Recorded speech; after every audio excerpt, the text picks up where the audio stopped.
I never thought a will could feel like a punch to the gut until the morning Mom called me, voice trembling under the hum of her car's heater. "Claire, you need to get to Grandma's funeral. There's been a change." My stomach seized, picturing the house on Rosewood Lane where I'd spent every summer, the picket fence Mom painted, Grandma's rose garden, the creaky swing on the porch. What change? I raced across town, adrenaline and dread turning every red light to an eternity. At the funeral home, the air smelled like lilies and old wood. Family clustered in black suits. Uncle Michael planting his feet wide. Aunt Deborah tugging her pearls. My cousin Serena, who glared at me like I'd stolen her last donut. The pastor's voice droned through the chapel, words I barely heard over my own heartbeat. I sat beside Mom in the front row, both of us clutching hands like driftwood, as the service ended with a dirge of violins. Then it came, the slip of paper in Aunt Deborah's perfectly manicured hand. She cleared her throat, eyes fixed on mine. "Claire, before we leave, I have the final will and testament." Her voice echoed against polished pews. "Grandma changed her will last week." My breath hitched. I was removed. She blinked, her ruby earrings swinging. "You're not entitled to any inheritance." Silence slammed into me as hard as a steel door. Removed, not entitled. My jaw went numb. My mind flashed back. Grandma teaching me how to knead pie crust, slipping me a quarter for ice cream cones, telling me you're my favorite, just me and her secret handshake in the kitchen. Now she'd turned her back. Mom gasped, pale as her blouse. "Deborah, that grandma wouldn't have done this." She stepped forward. "Can we see the will?" Aunt Deborah smoothed her sleeve, as though a stain might appear at any moment. "Of course, I have the original right here." She held it aloft like a trophy. Uncle Michael leaned in. "Read the key clause, Deborah." She cleared her throat. "I, Madeline Sutton, hereby revoke all prior wills. I bequeath my entire estate, house, contents, savings to my daughter Deborah Sutton, to be distributed at her discretion. Claire Antoinette Sutton is intentionally excluded." With each word, my heart pumped molten lead through my veins. I felt the chapel tilt. Serena squeaked. Mom's knees buckled. I caught her just in time. I sank to the floor beside her, dropping my purse with a thud. The paper tasted like betrayal. Aunt Deborah glanced at me with a smug patrician smile. "That's how she wanted it, dear." I stared at the floor, tears clinging like dew. My world, every childhood memory, had been reduced to a petty power play. I wanted to scream, but Grandma loved me. But no one cared. The congregation murmured. The pastor twitched his collar.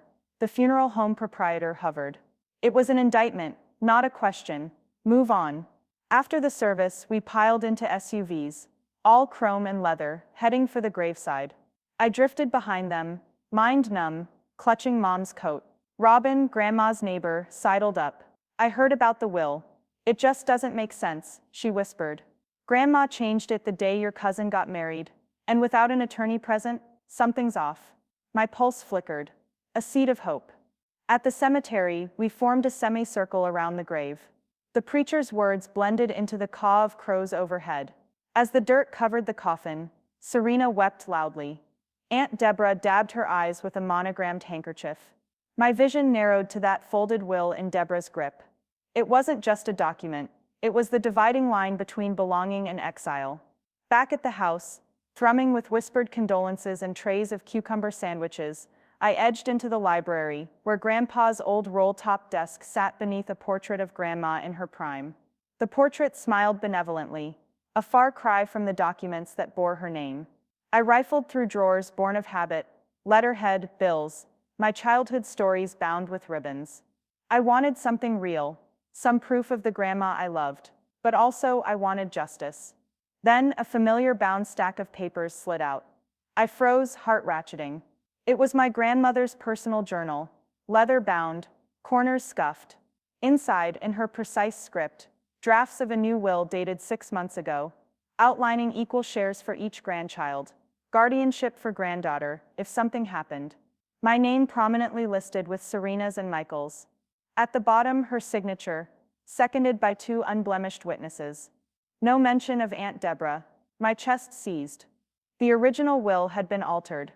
Someone had slipped the bogus version in, someone who'd stood to gain everything. My pulse burned, mind racing. If I took this journal to the authorities, Aunt Deborah and Michael would face charges of forgery, undue influence, elder abuse. The house, the savings, everything would revert to the rightful heirs. But the fallout, family split, lawsuits, public disgrace. I rubbed my jaw, resolve hardening.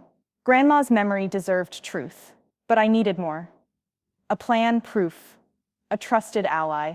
I slipped the journal beneath my cardigan and left the library, head high despite the tears stinging my eyes.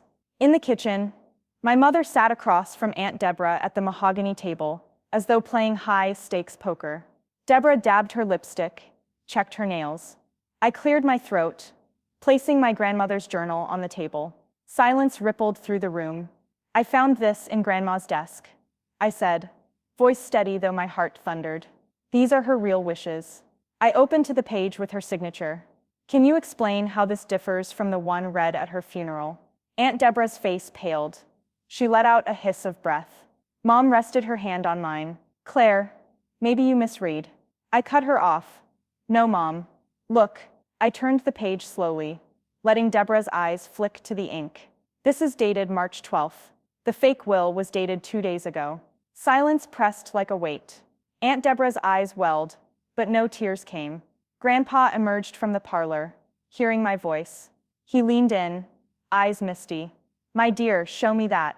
He studied the pages, finger tracing the signature. That's her hand. No question. Aunt Deborah's breath rattled. She rose, pale as porcelain. Claire, you can't. But her voice cracked. I don't know how that got there. I held up the journal. Because she did this. She wanted me included. I turned to Mom. Grandma trusted me. And she left me proof. The room felt electric. The cuckoo clock chimed. A hollow sound. Aunt Deborah sank into a chair, tears finally spilling. I didn't mean to hurt you, she stammered.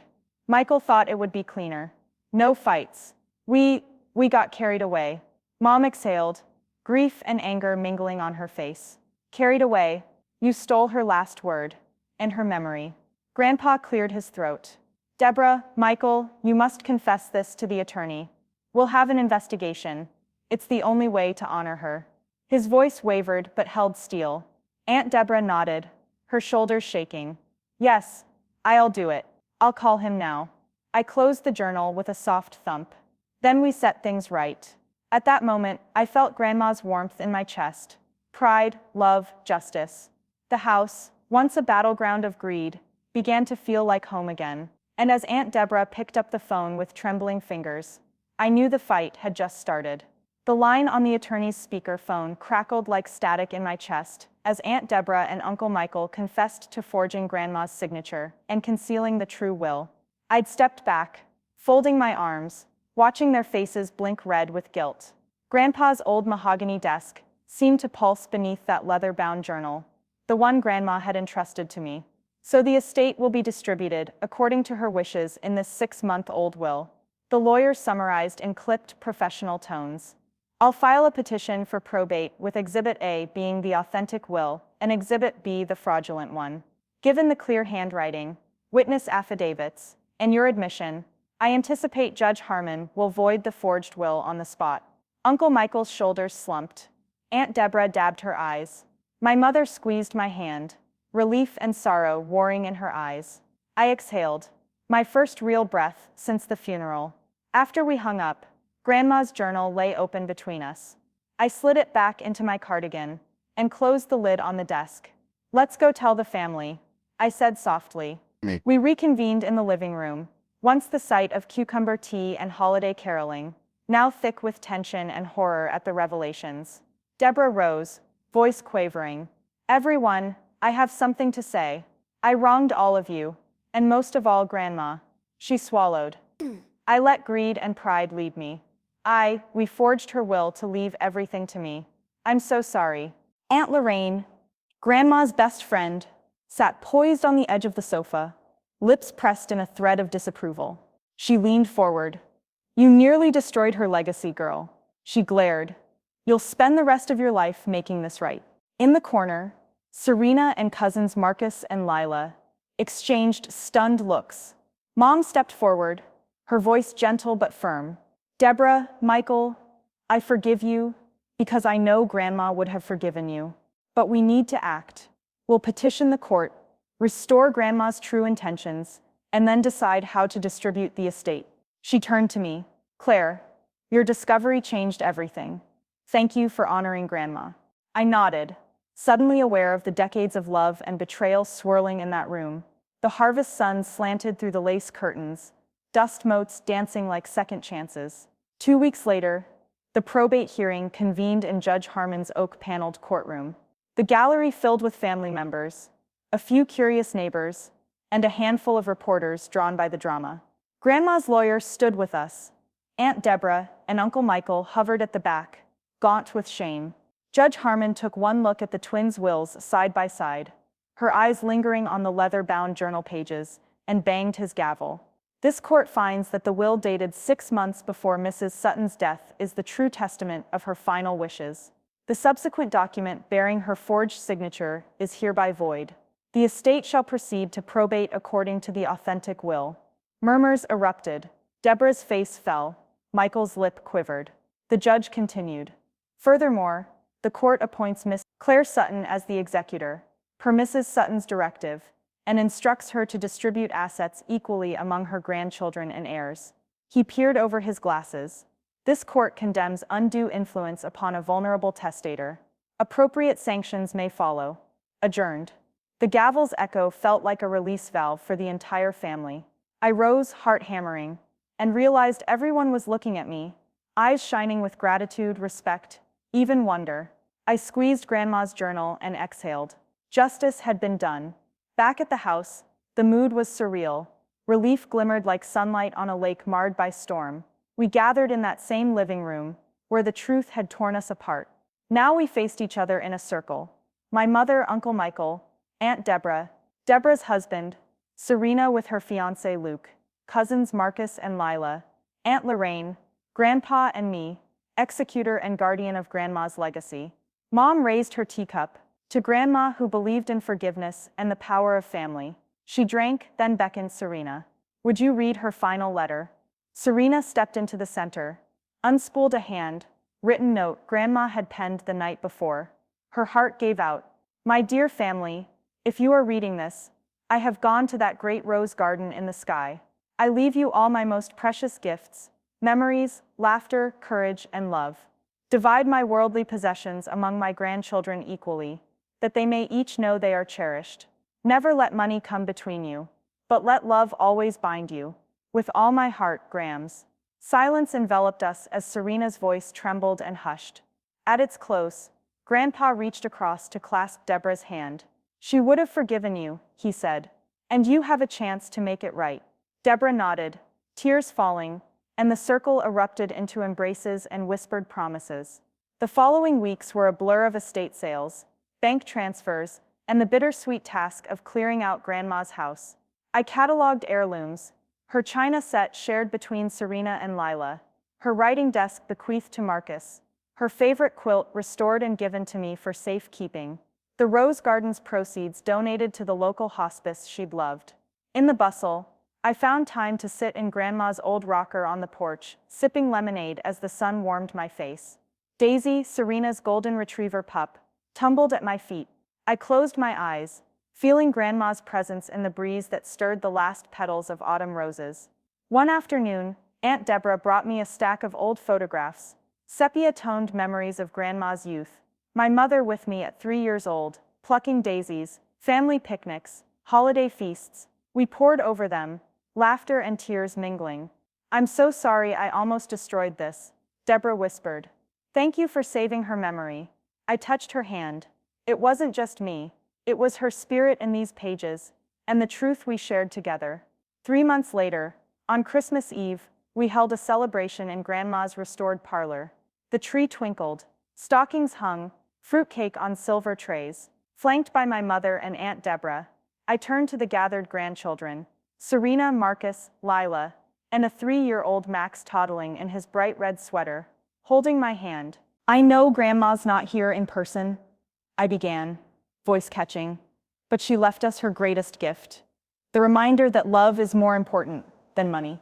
This house and her estate were meant to bring us together, not tear us apart. Tonight, we honor her with forgiveness, with laughter, and with unity. Serena passed around gingerbread cookies shaped like roses. Marcus strummed a few chords on his guitar. Lila and Deborah sang carols while Max clapped along. My mother wiped tears of joy, and I realized the will, the drama, the courtroom, those were just details. The heart of Grandma's legacy was this moment, family bound anew by truth and love. Years later, I still sit in that rocker on warm afternoons, watching seasons change Grandma's roses from bud to bloom to frost. The estate remains a family retreat, its rooms echoing with stories of conflict and courage, of a granddaughter who fought to honor her grandmother's final word. I keep the leather journal in a glass case, alongside Grandma's fountain pen, a testament to authenticity in a world of forgeries. And when my own children ask about the roses, I tell them this garden nearly broke us. But in its soil, we planted honesty, forgiveness, and the knowledge that true inheritance isn't wealth, and certainly not secrecy, but the bond we share when we choose love over greed. Sometimes at dusk, I swear I see Grandma's silhouette in the garden,